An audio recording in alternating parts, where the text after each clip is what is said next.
Hello and welcome back for Game 2 between FlyQuest and Team Liquid. FlyQuest with side selection chose red, and Champion Select is already ready. And we're into this one. Lissandra and Rise banned away, the same bans TL did last time. Braum had joined that pool. Tom Kench and Gangplank, the outstanding bans that FlyQuest did last time. Double F feeling pretty good about his mage win in the last game. Sonateric, very effective for Team Liquid. Will we see the last ban thrown their way? I think if Sonateric is left up, you can play a different style of composition. You either play a hard tank, farming tank top or jungle like a Scion, or you play an incredibly long-ranged AD carry like Cog with something like Lulu, where you can force them to engage on you, which is not their strength. You can force the cannon and flash away. Instead, they will just ban the Taric. They will deny that composition, but Team Liquid still get the Jace they liked last time. And I think if you don't have a ton of practice against the Sonateric, it's not the time to experiment and try to figure out what exactly will or won't work. Certainly would have been a frustrating game for Pobelter playing the Zoe with all that poke. There's so much healing to actually shut any of that down. Jensen did have a solid game on the Jace. We'll see if it's going to be going back to him, or will it be going up to Impact in the top lane. All right, still the same here for FlyQuest, locking in the Galio first on their side. Will it also be followed up quickly here with the Rek'Sai? I think Galio makes a lot of sense. Honestly, this is something that they have used to great effect throughout the split. FlyQuest, I always feel like they're at their best when they have multiple forms of engage from the very beginning weeks of the split, even all the way down to the end. They really do excel when they are team fighting, when they are playing aggressively and moving forward into their opponents. Well, aggressive moving forward, but Akali now joining the mix on this one. That should be a very fun champ to see. We've seen Pobelter and Viper do well on this champion. I think you can definitely take down a Jace once you get into mid-game. The early laning phase, of course, a bit difficult. And Akali is one of my favorite pairings with Galio because of the Shroud, and she can reposition so effectively multiple times throughout team fights. Feels like this is a really good 1-2. Team Liquid now, of course, no Taric allowed for Core JJ. Alistar going to join the mix instead. All right, what are the odds it's Sona Alistar?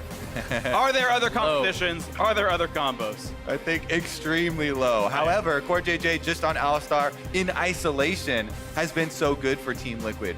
He's one of the ones that has controlled vision so effectively to find those angles on Alistar where you get the big headbutts on carries back into the team and big initiations. So Zilean hovering as the pick against Akali. Gonna move it around to Zoe instead.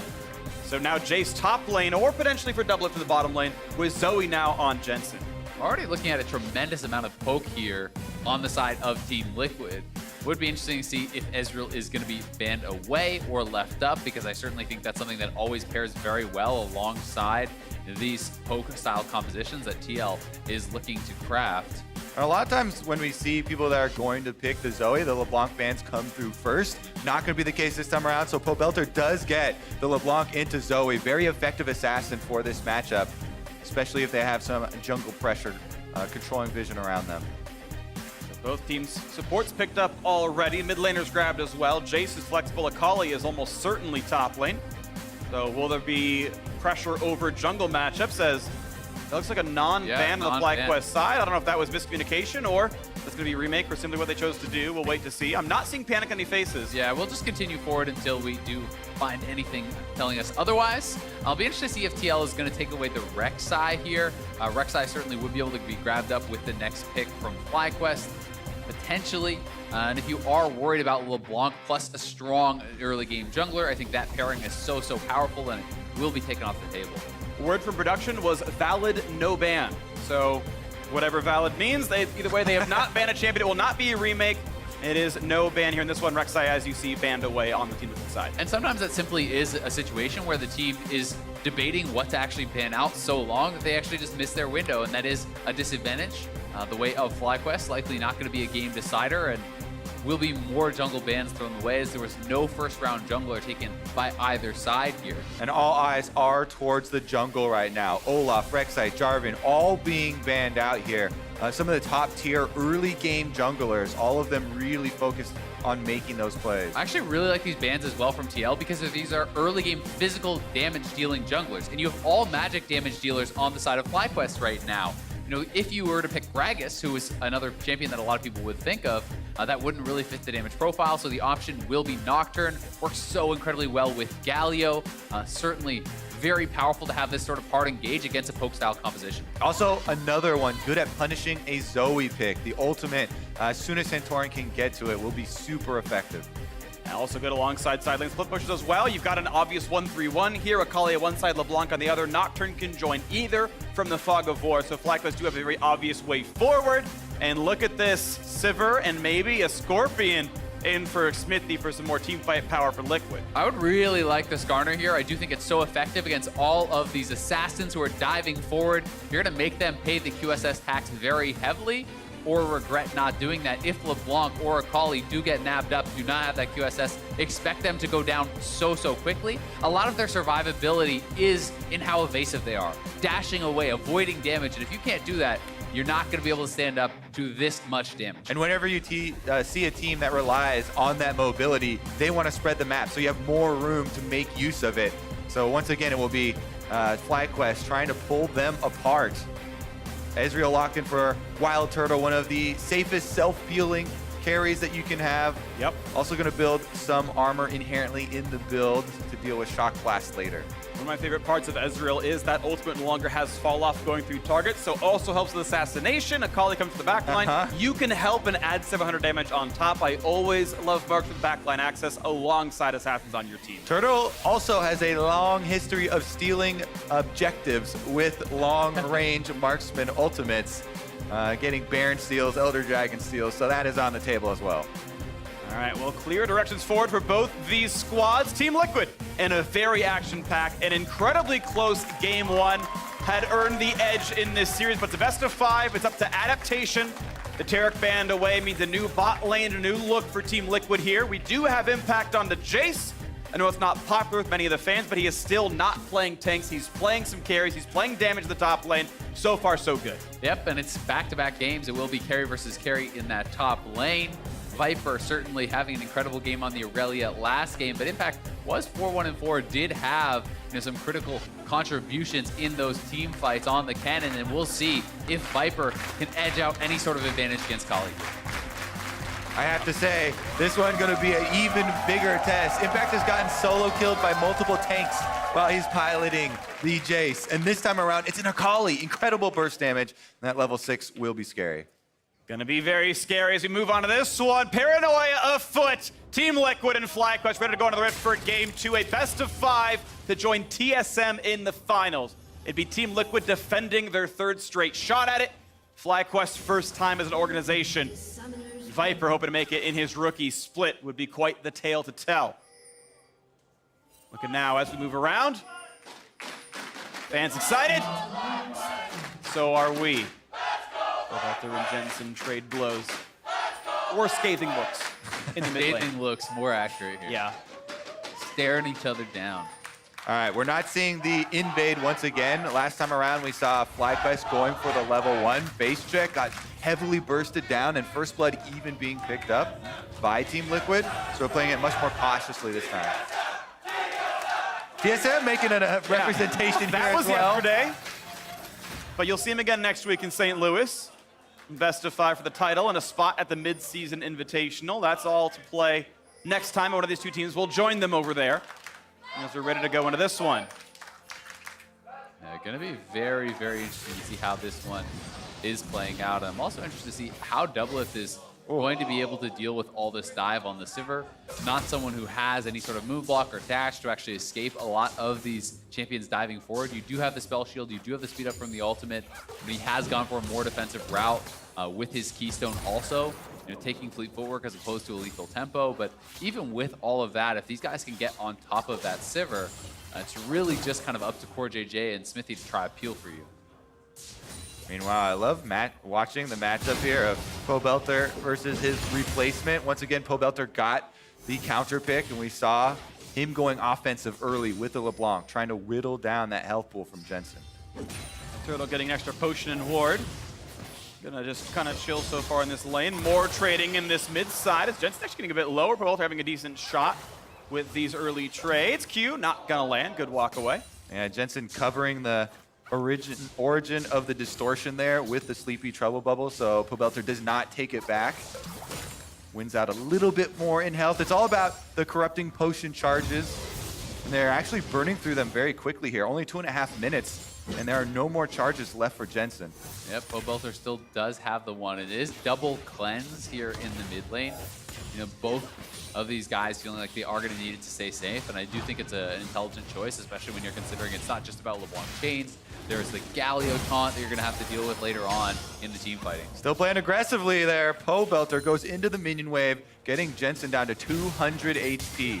And I mean, you talked about how very frequently LeBlanc is banned out when you're going to grab the Zoe. This time it was not, so they did leave this up, feeling that Jensen would be able to survive that matchup, would be able to play it out, and we'll see how he's going to be able to do. I mean, the farm is pretty much just dead even right now, but the trades are going slightly in Pobelter's favor. Both these guys, though, out of potion charges, so really next advantageous trade feels like it sends someone back to base or even maybe a kill. Yeah, time to call your jungler, honestly, is what I feel like whenever I see no more potion charges and half health on both mid laners.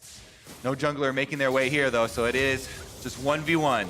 1v1, more minions to farm for Pobelter. Slightly down in health, though, but Jensen not getting any more damage done. Viper pushed out of lane, and look at this. It's 25-12 in CS. That's going to be a forced TP very early on. Not going to have more than a couple of longswords to his name, or maybe even less than that. Yeah, and credit to Impact. Very well done. You know, certainly has gotten criticism for his play, especially on lane bullies. And Jace is a champion where you want to be dominating lane, and so far, so good. These early levels are going to be the hardest for Akali.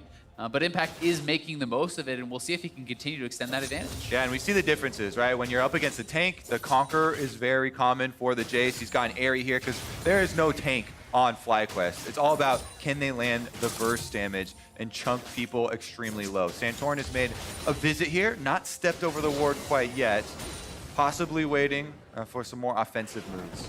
And when you do go Airy Scorch, I really feel like it's the most laning power that Jace can grab from those runes. You're having so much additional poke. Anytime Viper is stepping forward, you get that auto down to proc your Airy, and you're constantly trying to keep him low. And that is why we saw Viper buy 3 potions, buy a cloth armor. That was his base. He is going very defensive because he knows when you expend the early TP, you have to be able to hang around in lane until at least level 6 you're hoping. And the other advantage here for Impact, pushing in that minion wave, he can actually walk back, doesn't have to use his teleport. You can use it to try and keep up the pressure, but he has the time and the choice. So he is going to use it to go into the lane and try and keep up the pressure here onto Viper. And this is just a choice, you know, as you say, he could hold on to it, but this is him saying, no, I'm going to try to push you out and force you to have another bad buy, another bad recall. And, you know, it's going to be that battle between Viper trying to sustain, trying to survive and avoid damage, and Impact trying to punish him, because the next recall is the one where you get the big advantages, where you start taking plates, because he won't have TP for that. At this point, every shock blast that lands is another health potion almost that Viper has to use. 2 left in inventory. Impact defends his control ward and just runs him off. More CS, it's more XP dropped as well. Nice head buff, still ton it back, and now we got Santorin around as well. Corday with a nice flash, but still gonna be feared, still out of range of follow through. Burns his own summoner spells. 2 flashes out for the Team Liquid side. Yeah, very valuable gank still for Santorin, even though they don't get a kill. A lot of summoners blown there on the side of Team Liquid. Yeah, the fact that you didn't have to spend any of your own means it's a pretty easy repeat gank. Once Santorin hits 6, I think you want to go straight down to that bottom lane. You can set that up with a taunt flash from JJ, Nocturne flying in. It's never going to be very vulnerable during that timing window. Yeah, the first Nocturne ultimate is going to be incredibly important. Santorin farming his way ahead, as both these junglers are level 6 reliant. Big dodge there from Viper not to take damage, but he's denied the cannon minion. Impact kind of shoots that one right over, so he's not able to get it. 58-31 in CS right now. And that's with cloth armor, the TP back, and more potions. So it is not looking good right now for Viper. Another trade in the mid side. Good damage out for Pobelter. Lands a second chain as well. Getting Jensen quite low. If he had ignited, almost be enough. He forced the cleanse. Bubble blocked by a minion. Secret Service there, but now comes round 2. Does he guess correctly? No, the right one was up at the top. Burns the spine anyway, walks right back out. Yeah, you want to start spamming your move commands on your clone as soon as you get out, so both of them are walking around.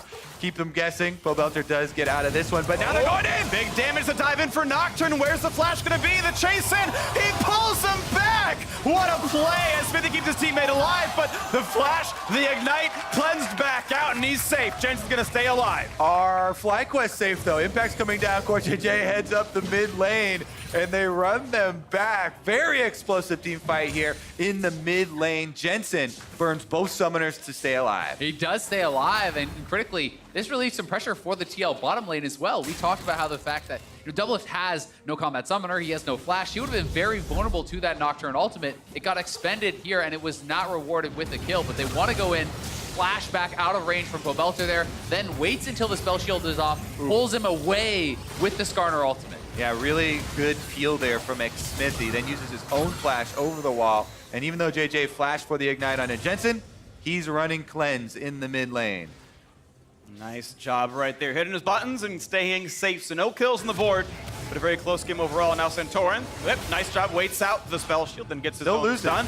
Yeah, still fighting, and they trade back and forth. Here comes Viper. The squad. That's a slow. Has to watch out for the bubble. Flashes forward. First ult used. He's invisible. Round 2. Can he land it for the damage output's got to watch out for Jensen, though. And he can't go for it. Commits the flash. Gets nothing. And now watch out. Impact. Gonna land some damage. And there is first blood for Jensen against Viper. Jensen with the Spell Thief exhaust there completely turned it around. I don't think Viper was taking that into account. He flashed in for it. Got exhausted immediately. Jensen saves his jungler there. Yeah, you can see Viper wanted to create a play. He's been spending the entire lane phase just getting harassed by Jace over and over, pushed under the turret, losing CS. Saw an opportunity to try and get some gold in this game, but is too far reaching for FlyQuest. With Impact coming down, they close the gates, they get the first blood, and now he has freedom with this top turret. Multiple plates taken down. I mean, that is just massive because not only does Viper die, he expended his flash and his ult. You have no kill pressure on the Jace now. Jace got free turret plates there. That's your kind of opportunity to swing that matchup back. And here it is one more time. Look at the Spell Thief's exhaust immediately onto Viper as he goes in. Exhaust just now expiring, but Smithy is already out of there and they can turn it around. Yep, Viper running back out of the cloud, but Impact has made his way down, and Jensen could be able to use Viper's own flash to kill him. The flash betrayed him. Beautiful stuff, though, and it's Team Liquid, 1,300 gold ahead. Top lane specifically is exactly that advantage as well. So really tough stuff, differing leads around the map everywhere else.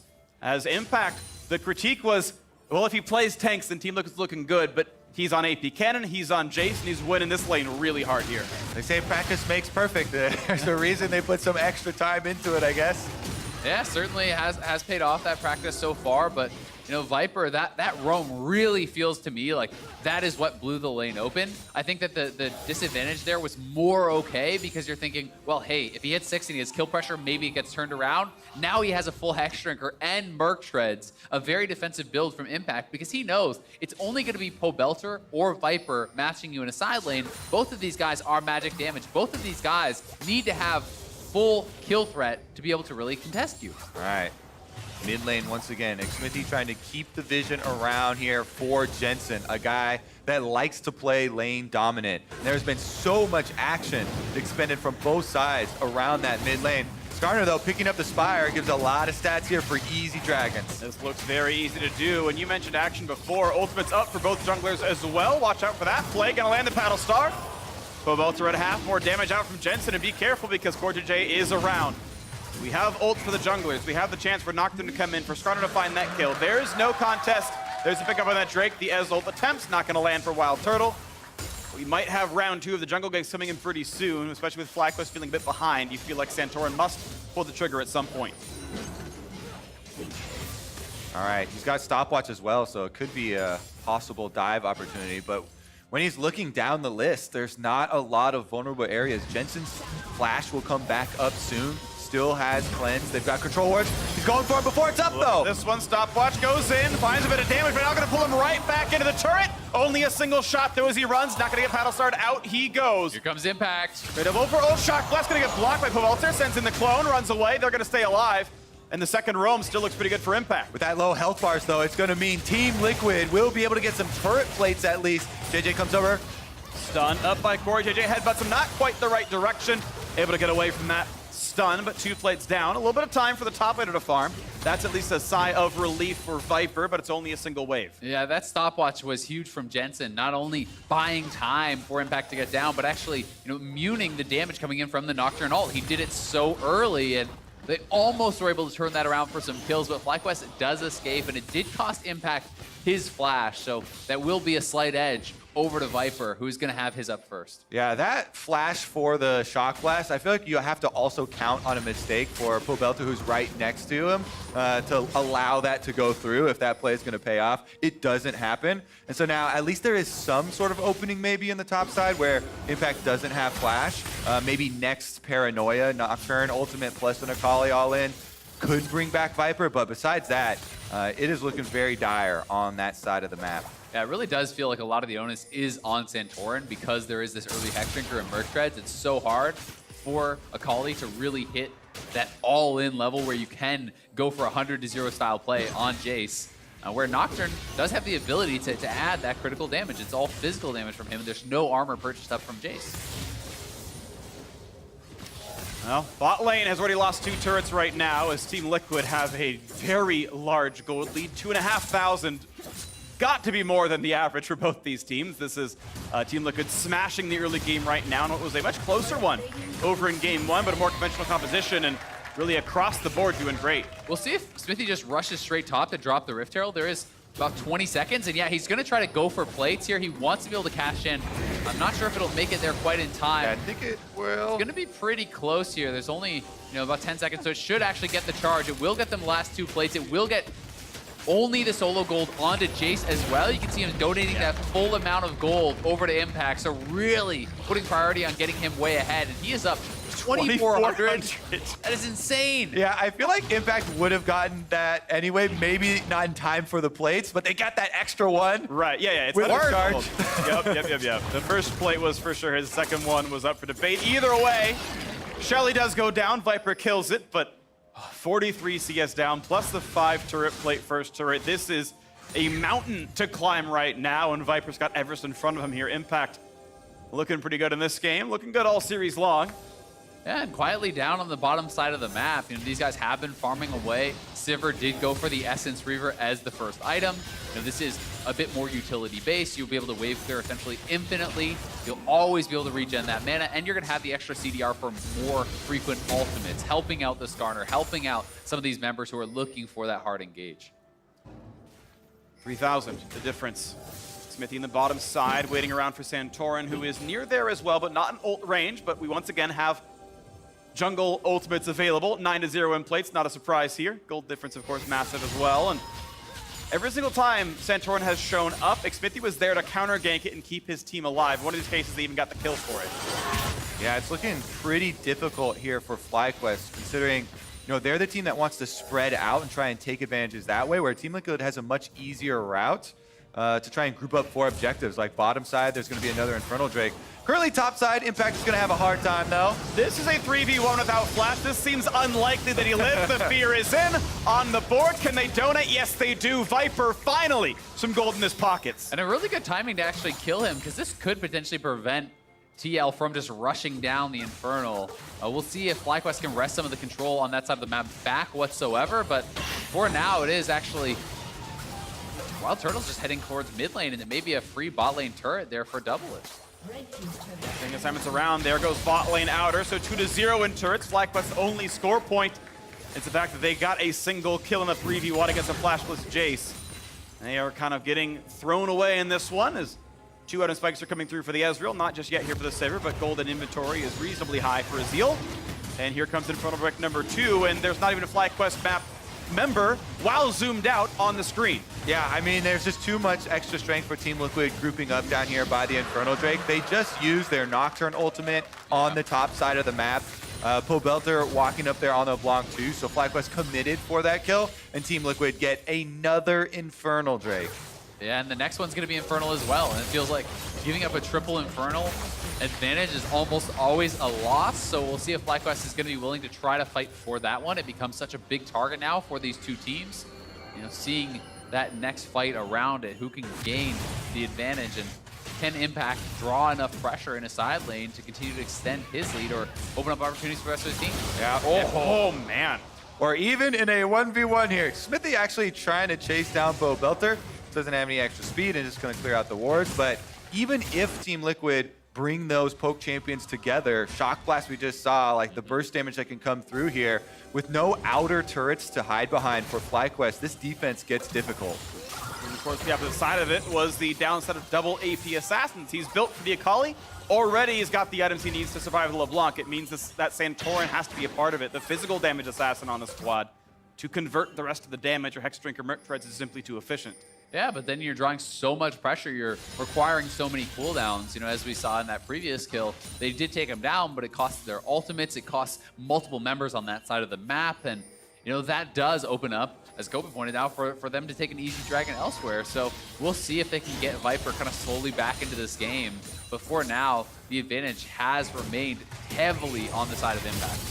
Well, looking at Team Liquid overall as a team, already setting up now around this top jungle. They know Baron spawns in just under 2 minutes, and this feels like the first 15 games Team Liquid. Every single one of these players winning lane. They're up in plates. They're giving up almost nothing. Smithy is always there to counter gank and almost immaculate in most of these cases. Now looking at round 2 into the top jungle. Galio joining it as well. The burst damage to the backline finally happens. 1 kill picked off into Jensen. Looking at round 2, the health bar is quite low. They might get the kill. Good flash play by Santorin, but Doublelift does answer back onto the opposing mid laner. Red buff goes down, double foring that one as well. Looks like Viper wants in, can't find it. Could be shut down, gets away. Shock Blast gonna land. They will indeed get JJ 2-1 Team Liquid in this fight. Yep, FlyQuest lose too. Oh, Turtle actually in there as well. Doublelift chasing him down. Couple more shots will get him, forcing the flash away. The turret not enough to kill Doublelift. Out they go.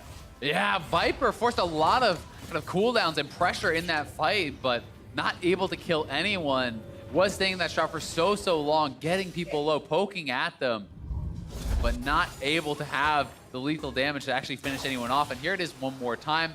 Jensen trying to poke away at that mid lane. Bo Belter finds him out. They decide to commit to the play, committing in with that Galio ultimate, getting a fairly big taunt on multiple members. Viper now coming in from the top.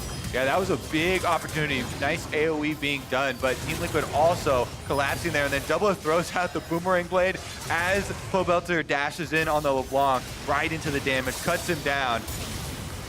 And on the way out, Impact gets the charge up to short the punch there from Galio. And Viper bought a lot of time for Turtle to actually kind of poke away and get some damage out, but because they had already lost members, already had Bo Belter push back out of the fight, there wasn't really enough damage for them to actually capitalize all the time. He was buying with the Shroud, and with that space he was kind of creating for his marksman. It really feels like gold leads at work, and it's now 4,500 plus double Infernal Drake. That's Team Liquid really cashing in on the early game, and it was good. Teal looking a bit back on form here. Game 1 was close. Game 2, they are slaughtering FlyQuest here and heading fast towards the Game 3. Yeah, they definitely are, and Doublelift getting stronger and stronger. Just completed his rapid fire, bought a Hex Drinker on top of that. Gonna make that kill threat so much harder to achieve again for Bo Belter and Viper. It really does feel like Santorin has to do so much work in this game, as everyone is going to be itemizing towards MR. Everyone is going to be kind of stacking the deck against those guys. I think the work has to be done while Team Liquid are prepping the side waves. When they're split up like this, then maybe there's an opportunity to get a 2v1 advantage. Jump on them with the Paranoia. Santorin now level 11. You've got 2 levels in it. Try and look for a possible pick. On the sides, going in towards quarter day, trying to bait out CC or even the aftershock cooldown. Can't find that one. Bit of an opportunity. No quick silver sash on anyone on the FlyQuest side. They can't afford that tax. You gotta run away from this one. There's a quick drowsy bubble gun away, but there is the pull. They found Ezreal, and maybe you gotta pay your tax. It's April after all. 2 for 0, make it 3. Team Liquid will not be stopped. That is a huge fight for TL right before Infernal is spawning, but they're just gonna go straight for Baron with Santorin, Bo Belter, and Turtle all off the map. They could take Baron and potentially even still get the Infernal. They are so strong right now. Yeah, this game is completely different from game number 1. Team Liquid absolutely crushing it. No hesitation here. Flashes from Smithy and CoreJ to get the engagement. Baron buff will be their reward, and that might be the Baron buff that gets them inside the base to look towards game 3. Off they go, trying to answer this Drake themselves. It's the 2 poorest members on the team. Without checking, it's not accurate. Doesn't really matter. They don't have the time anyway. They don't have that sustained DPS, and it will be triple Infernal to Team Liquid. Yeah, here this is one more time. Jensen with the sleep from so far away, and then you called out just before this, no QSSs, so the flash in with Predator, ult onto Turtle. He's gone immediately, and then Cora JJ knocking up Pobelter gets knocked down as well. Yeah, they instantly take out both of the FlyQuest carries there. And Pobelter's thinking, yeah, all right, this one looking like it's going to be Team Liquid's. Looks a little doomed, especially with Shock Blast like that. Pobelter can't defend the turret. Double lift and impact join up to make that one fall down. Even Hexdrinker picked up now by that saber to make sure nothing goes pear-shaped. 9,000 gold up. This is pretty easy. Team Liquid not even content to go for that Infernal Drake. They want to siege turrets right now while they still got that Baron buff. Yeah, you definitely want to make the most of the Baron buff. They've got heavily damaging poke champions here with a lot of AP and AD stacked up and multiplied by the Infernals they already have. So they're just poking away at both mid and top turret right now. Yeah, and they always know they can retreat back to that Infernal if necessary because they have so much of this map control. But now, stepping forward, getting a lot of damage down on this turret. Looks like the inhibitor turret's just going to be seated. Here we go, turret's going to drop. They're going to try for the top lane instead. Impact going to pop the flash and does get out of range back towards his team. Look at the re-engage. Ooh, forcing a flash out of Santor, and Smithy could find that ult. They've got the burst. They've got 2 kills yet again. Many in a row. Poulter on the run, just gets away from Xfinity, but doesn't need to press R. They've got the inhibitor anyway, and here comes the wave. Here comes the Nexus turrets. It's not even 24 minutes in, and Team Liquid are slaughtering FlyQuest. The turrets now, they can't run away. Only the champions can, and the rest have already died. Turret number 1 is gone. Turret 2 in their sights, and Team Liquid, game 2 is theirs as well. Will they pad the KDA? Looks like not. Maybe Pobelter says yes. Add another assist. Game 2 is Liquid's. And Team Liquid looking like the back-to-back defending champions. Winning the first 2 games here. Number 1 with a mage in the bottom lane. Number 2 with Jace split pushing topside. Yeah, you got to give so much credit to Impact. I seriously think that top lane was such a difference this game. They held Viper down. He was not able to have that huge effect that he had in game number 1. And with everything else working around the map, Smithy protecting Jensen in that bad matchup in the mid lane. Once TL got going, it felt like no one could stop him. Yeah, I think Smithy's defense was extremely good here from the jungle. The peel in the mid lane, saving the mid laner, constantly keeping vision for the top side as well for Impact to really be able to abuse that matchup. Yeah, really good stuff. That is back to the big brain Xmithy. We expect very rarely does he have those misgivings, and had a couple losses with that, but Xmithy is just the best jungler. First team by far. We all know this. He has been the best in North America for several years now. Lots of titles to his name. Looking for yet another, his 3rd with Team Liquid. This is the super team that people expected coming in. This was the 14-1 run. And I feel like with a game like this, with a 24-minute win in 3 seconds, you forget about that 3-game loss streak at the end where they'd already locked in first, and they're just taking care of business now. One of the critical things that people were still looking for from this team was winning games without tank on top side, without front-to-back team fighting. And that's another goal that they're accomplishing here. Yeah, definitely a very promising performance from Impact. Promising from Impact, promising from Team Liquid. They're speedrunning this one. And for a breakdown of Game 2, let's get the rundown from the State Farm Analyst Desk. Thank you very much, Freak. This is feeling oddly familiar as TL moves to 2-0 in another dominant victory over FlyQuest. We saw the response from FlyQuest in taking out that Taric, just as was mentioned, kind of, again, mirroring our series yesterday. But I want to take a look at the rest of the draft and what followed, because this game felt even more dominant for Team Liquid than the first. Yeah, I thought the draft sucked for FlyQuest. First pick Jace. All around the world, everyone's doing it. Amazing laner, and then you take the Akali. Not a very strong laner early on. It's a straight counter. Like, Jace counters a straight counter, and then you match them together. You've lost all pressure in the top lane. In the bottom lane, you have your Galio, so he's not going to be able to do a whole lot early on because you have a jungler that doesn't gank early on. And then where do you go? Where does Nocturne help? He's not going to gank the Zoe with the LeBlanc. So where are the windows of opportunity to win for FlyQuest here? I just don't see them. Even an engage, Nocturne goes in first, dies right away. What does everyone else do? I didn't get it. It's like a 1-3-1 comp, but Nocturne can go wherever. But the thing was with FlyQuest, where they felt like they were best, it's when they picked very like team fight focused comps. They're all going to work together. They're being selfless. Here, it's like multiple people want to carry all 3 lanes in the top side, not 3 lanes, but the Nocturne as well. And then on top of the miss ban, like ban Skarner, ban Lee Sin, ban a number of champions that you could have banned there in the jungle position because that's clearly what's being pinched right now. And you get the first pick on red side, so you just take whatever's left up and hopefully you push Smithy down. I just want to remind people that Nocturne is not a hard engage champion. He's an addition to a hard engage. He obviously bolsters it with the paranoia by being able to do a lot of damage. If he's the one that has to go in, you've already messed up. Right. In a vacuum, I like FlyQuest's comp if you ignore the other comp. But you have three losing lanes with a jungler that isn't strong until 6, that is also versus a jungler that is also strong at 6. So you really have nothing going for you to set up the position where you want to 1-3-1 when you have so many losing lanes. It's good to go for that, but you need to make sure that it's in the situation where you're able to do that, right? It's not like they chose those lane matchups themselves, knowing that they're going to go into who they wanted.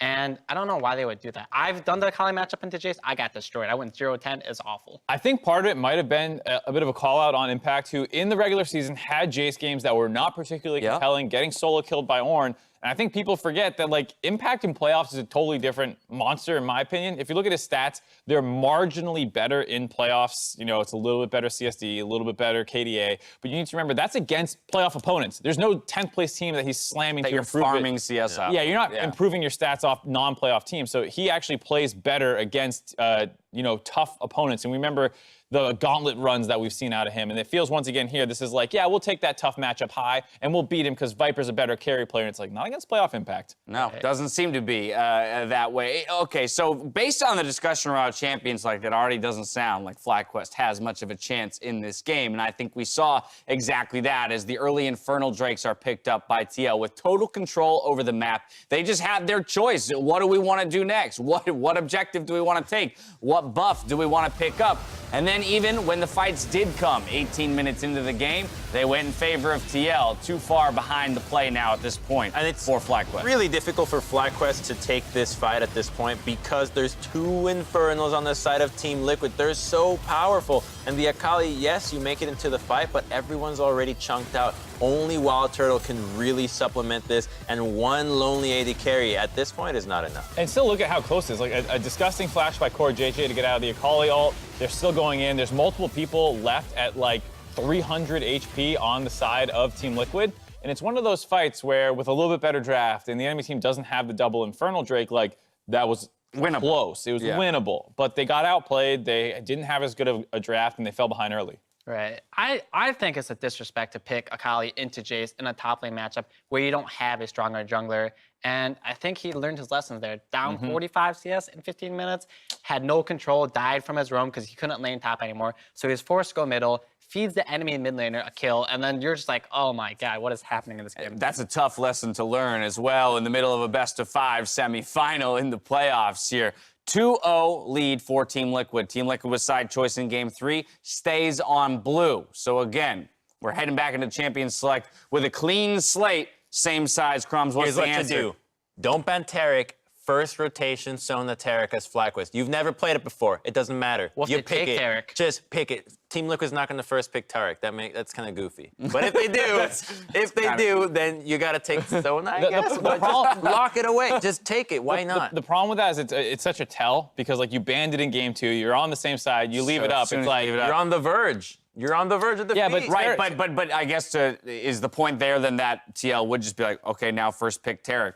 Because, well, you're not going to only take Sona. So what, are you going to take Sona, or are you going to give the comp back over? Or if you do take Sona, great, we have Taric, which is a fine support champion. We saw Treat smash with it in Academy. People, without the Sona. Yeah, people do just play Taric by himself. No one plays Sona. You got to take that game of chicken at this point, though. Like, what else do you have? Hey, I mean, to your point. What else you have is what Mark talked about, which is what they were known for throughout the regular split was team fighting, right? Yep. And if that was a 1-3-1 composition, then throw that out and build me the ideal FlyQuest team fighting comp. What is that? Well, they kind of need I don't think they're getting the Sona Taric. We've seen them play a lot on Lissandra really strongly, but Team Liquid is banning that out. So now they're forcing PoleVaulter and non-traditional like team fighting champions, right? So they really need to figure out how can they create a comp where they're able to take these 5v5s, but even then they're losing these late 5v5 games against Team Liquid. So what do they do now? They've lost their early game draft of 1-3-1. They lose the assassin matchups. They lose the early game, and they've lost late game team fighting. What can they pull out to try? So I and think get a win? you at least start then by banning out the usual suspect. Jace, 2 games in a row. You've lost 2 games in a row. Team Liquid has picked it every single time. Ban it out and see if they go with something else. So at least that's a jumping off point for them to do something different. Right, forcing Team Liquid into a different look is definitely one approach they can take. More holistically looking at this best of 5, we were in this exact position yesterday with Cloud9 versus TSM. Cloud9 looked quite dominant in their first 2 victories, and then TSM found that answer to turn things around in Game 3 and put 3 wins back to back to back. What do you guys feel is the likelihood of seeing that happen in this series as compared to yesterday? Very slim, because I went for the 3-0, so you guys have to defend your 1 win for FlyQuest. I think it's really tough to do because TSM, like you heard them talk about coming in and they felt a lot of pressure. Maybe like when they went down 0-2, the pressure came off their shoulders. FlyQuest came into this series saying, we don't feel like we have a ton of pressure on our shoulders already. So They can't take lower. It's not like a mentality change that seems to have happened for TSM to turn around. So it does feel like it needs to be strategically and mechanically in the game. All right, they're going to have to dig deep if they want to turn this one around. You're taking a look at the Got FlyQuest smiles. team huddle right there. Hey, smiles is something you want to see. Team Liquid are 1 win away from defending their title in St. Louis. That's a See what force smile FlyQuest right has there. to say about it in Game 3. Don't go anywhere.